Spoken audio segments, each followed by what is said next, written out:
Welcome back. You're listening to the panel discussion, Mitigating Mainframe Cybersecurity Blind Spots Through Modernization, sponsored by Micro Focus Government Solutions on Federal News Radio, part of the Federal News Network. I'm your host, Jason Miller. My guests today are Kevin Hansen, the Chief Technology Officer for Micro Focus Government Solutions, Jason Martin, the Vice Director of the Development and Business Center at the Defense Information Systems Agency, Jason Gray, the CIO at the Department of Education, Ryan Cody, the CIO at the Department of Transportation, and Steve Stewart, the Chief Technology Officer for Stadia. Before break, we started talking a lot about workforce, and we were talking a lot about the challenges and risks.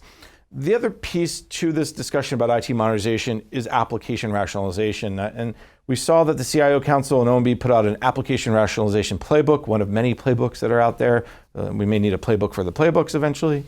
But let me start with application rationalization. And Ryan, you guys have been on a path for a little while of trying to really figure out what your inventory looks like. What came from that discovery?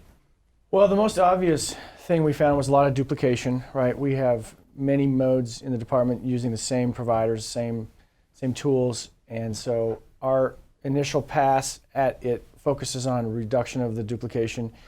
Our first real pilot project we're now actively engaged in is around grants management, grants issuing and tracking. So we hope at the end of the day, a portfolio today that's 3,500 plus applications across the department is down significantly, if not 50%, maybe 60% or higher. And obviously there's a lot of gains to be made there financially in terms of eliminating some of the contract support and again, duplication of licensing, things like that. And then leveraging the economies of scale that comes with keeping some of those software applications, but growing them at scale. So, is there twofold benefits to the application rationalization from your perspective? Is it cost, meaning you're not paying for the same thing over and over, but it's also if the cost differential where, hey, for one reason we're paying for application X $1 a seat, and in the same application over here we're paying $5 a seat. If we could bring all that down to $2 a seat, wow, that's really a lot of money savings as well. That's exactly right. Yeah, we found a lot of these different contracts, people were paying different prices, different price points, because they'd been negotiated separately in every mode throughout the years. And so it's really just bringing clarity to the entire situation, finding out the visibility on it and who's paying what, and then holding the vendors accountable and getting the best possible price for the government that we can get. At the same time, are you also then looking at the cybersecurity and, okay, what is ready, cloud ready or cloud enabled? Is that the other piece of this challenge or this opportunity? Yes. So as we look at the entire portfolio of applications, again, we look at them from a risk perspective, from a cost perspective. What can we eliminate? What can we patch to get up to a level of acceptance of risk? And it's 3 or 4 really important criteria we apply to the whole stack. And also with an eye towards new, right? We're constantly building net new applications as we have new requirements that come our way for public safety. And we just have to get much more efficient at either building the new applications or repurposing old code to serve a new purpose. I want to go down that path of reusing old code, if you will. But let me ask Jason Gray from Education as well. You guys also have been through an app rationalization effort. Talk a little bit about what you found. So as Ryan had mentioned, it was about discovering what we had, what we had, and the first phase was really identifying where do we have duplicative software that is literally providing the same exact service to numerous customers within the department, and working with the vendors to reduce that. And in some cases, we may end up standing, because maybe they were stood up in a way that was specifically for the unique needs of that service. So it may end up standing up a new one that will then consolidate and reduce or eliminate the others. The other piece that we're looking at is where are the similar applications? So looking at low code or no code types of capabilities out there, we have several. And then the question I have is, do we need several, or could we fit on 1 or 2 versus many? So it's first identifying what is clearly this is duplicative. It's a very easy transition. Our IT service management solution that we're using right now is a really good example. We have several instances of it. We're in the process of consolidating down, but also looking across the area. I was impressed with your approach for grants, because that's I'm a massive amount. So that is going to be, but again, the return on investment is going to be amazing because we have the same challenge. Maybe you'll steal it from them too. I absolutely will. Share our experience. Now, Jason, DISA is maybe not necessarily looking at apps rationalization, but actually helping others. That's a key piece too. And I talked to Army CIO General Crawford about a year ago, and he said about 8,000 apps. They want to get down to 5,000, which is an incredible amount. But walk me through the process that you're seeing, that maybe you're understanding from the more broad DoD about apps rationalization. Okay, as we work through our mission partner base, what we do is, again, share experiences, share what we're seeing from a technology perspective, what's worked, what hasn't, what automation tools we're leveraging, and how we're incorporating those into the environment to help everyone. Also, on the back end, or shared services things, what we're able to do is further build out the capabilities that we've been working with DMDC and DoD CIO on for years, for example, identity. Identity is a key component to not only accessing the applications, but then also accessing the data within them. So as part of application rationalization becomes data rationalization. Now, who are you allowing to see that data? We can do that in a more concise manner, a more deliberate manner than we have in the past by simply now knowing who needs what data and where it's going to be viewed. That's a huge piece of this, and this can take us down a whole rabbit hole, so I'll hold off going down there. But application's one piece, but the data is the second. Kevin or Steve, jump in on this discussion as well. Is that what you're starting to see some government's clients talk to? Is not necessarily what applications we have or doesn't, but what's the data in those apps, and then how do we not only access that data but secure it? Kevin? Yeah, absolutely. So, a lot of the cloud migration work requires movement of data, into new places. And security obviously is front and center of that move. But you also have not only deal with security, but take advantage of the new services that are available in that platform. And that's where you can add more value to that data, leveraging some of the AI services in the cloud, applying, different use cases into your applications, take advantage of, those services. And in many ways, once you kind of understand the applications, what data resides in them, and then how to secure it, that opens up the door a lot broader to different uses and better decision making. Steve? Yeah, that's correct. I mean, you take the data out, you're taking data from the mainframe into the cloud, there's security stuff that comes in, but you can start leveraging frameworks that exist in the cloud, Power BI or predictive analytics, things that that weren't available to you before. And then you're able to make better decision making based on the data, and also breaking up the little stovepipes that you may have up there. I want to follow up also on something that Jason Martin from DISA talked about, which was this idea of shared services. And we have, let's say, the latest key term is QSMO, right? Quality Service Management Organization, that OMB is pushing around some of that back office things. I think they were called lines of business, e-government. We can go back for a while. But Ryan, you made an interesting comment about, if I never have to develop anything ever again, if I never have to worry about buying, software, let me use what exists already. Talk a little bit about that perspective and why that's important to you as part of your modernization journey. Yeah, that's a great point. I think we live in an era of low code, or no code, and where many things have already been written. The last thing I want to do is continue to write more custom code. I want to be able to find a way to leverage the experience of other agencies, leverage the applications they've already built to bear on the needs of transportation.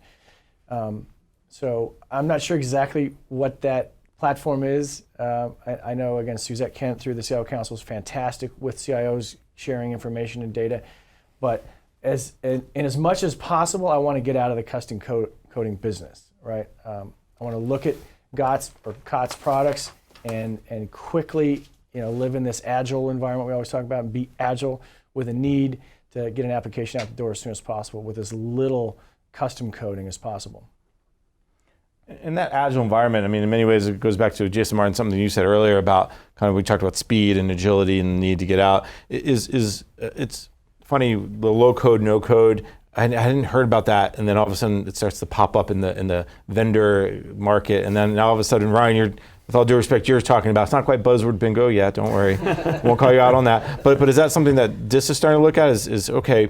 How do we reduce the amount of coding we need to do so we can get quicker, more agile services out there? Well, so as you likely know, we depend a lot on vendors for COT solutions when it comes to enterprise solutions. What I would say from a agile methodology, what we're looking at is inheriting controls. So if you bake in that security, and you can inherit that from FedRAMP processes or from other applications in your environment, that certainly makes things go quicker. It certainly makes things more secure than they would have been in the past. And it's a quick overview simply by applying those principles and knowing how you're going to score out of the gate. So from an agile, and I would say code look or relook or protection perspective, it's really how are we building that into the infrastructure to make us go quicker on the back end. And Kevin, Brian, jump in first, and then I want to go to Kevin. Yeah, there's two real reasons that's important for us. Again, like the situation we're in today with COBOL programmers and mainframes, we're beholden to them, and we're running out of time, right? And we don't want to ever be in that position again where we're beholden to a certain contractor or a certain coder or a certain technology where we can't get out of it. And then, again, we want to be agile, right? We want to be able to rip and replace quickly and easily with best of breed and new technologies emerge. We don't want to have embedded applications and embedded code that are just so hard to extract out of that we can't get into the newest and the best and the brightest as people continue to innovate in our industry. And that becomes even more important, as you mentioned earlier, that the transportation is moving at the speed of light. I enjoyed that, the mixing of metaphors, if you will. That when you have a new requirement, something for unmanned aerial vehicles or something, okay, how do we put that in quickly versus we have to develop it. We have to go through it could be 5 years later and we have a whole new set of UASs. Kevin, jump in, because DevOps is something else that you guys are starting to see, that if you can get agencies off the mainframe and into the cloud, then bet. DevOps. Yeah, well, I hear Ryan talking about, not wanting, no code or low code. It really, when you get past application rationalization and start talking about the direction of your remaining apps, you don't want to get into rewrite, a cost and risky sort of thing to do. Or, rip and replace can be cost and risky as well, because, it's not designed to do exactly what that legacy system was doing before. So, replatforming the code itself, and then from a DevOps perspective or DevSecOps perspective, and not just code, but we're also talking about services and service components and managing services in a way where you apply security scanning on that earlier in your DevOps process in standardized ways, and that certainly saves you risk, lowers your risk further down the line as you get closer to production and rollout of those things. And I think that's the key point, lower your risk. That's what we're talking about here. Steve, did you want to jump in? I was going to say something. It's kind of interesting listening to be able to reuse things. So if you're able to go to, imagine being able to subscribe to a service that does grants, and you're able to subscribe to the same service. And so if you're able to move some of these applications into the cloud, you can go into a service-oriented type architecture. They call it, I'm going to say a buzzword, microservices. But you can subscribe to that. But that's how, if you're able to rationalize and understand what they have and then offer that as a service, that's really nirvana from the standpoint within all the agencies. You have that catalog, that service catalog that you can subscribe to. But these are some of the newer tools that allow you to get some of those things. We're getting there, and I think that both the General Services Administration, OMB, and kind of these new quality service management organizations are trying to kind of move there. Gentlemen, this has been a fascinating conversation. We're just about out of time, so let me just kind of bring the conversation full circle. We started with IT modernization. What's your current strategy? Now I'm going to say, what's it look like if we have this conversation in a year from now, 5 years from now? Are agencies going to be modernized? Are your clients going to be asking for something else besides getting off mainframes? We started with Jason Martin from DIS on the first time, so Ryan, we'll start with you on this last round. Okay, thank you. Well, the reality, of course, is we don't know where we'll be a year from now, 3 years from now, 5 years from now. I'm not going to pretend any of us know, but I think my takeaway right now is it's the best time to be here in this city to try this, right? We have a president who supports it. I have a secretary who supports it like you do.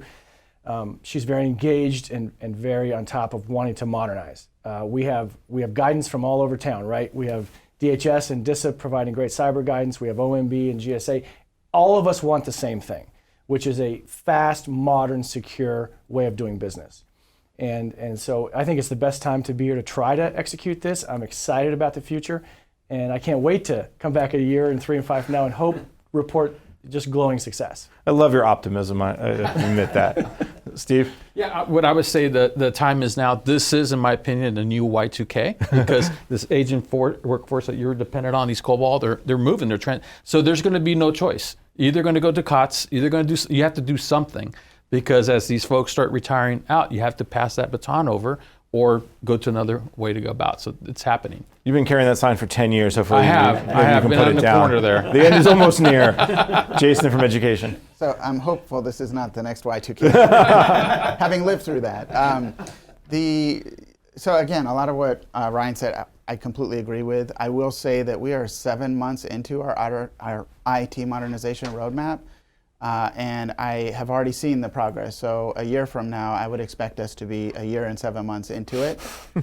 The one thing that we didn't talk a lot about, but is absolutely critical, is we've actually revamped our entire IT governance and investment management guidance to make sure that we incorporate IT modernization in the entire life cycle of how we acquire and leverage IT at the department, so from cradle to grave, which will allow us to ensure that we don't find ourselves in a situation like we are in today where we have a bunch of systems that are literally past their prime. All right. Kevin? Yeah, I think we've heard it a lot today. The alignment of people, technology, processes around these legacy systems and applications. So, I think in a year we should see some good progress probably against getting that alignment in place. So clearly it's something you guys are all working on.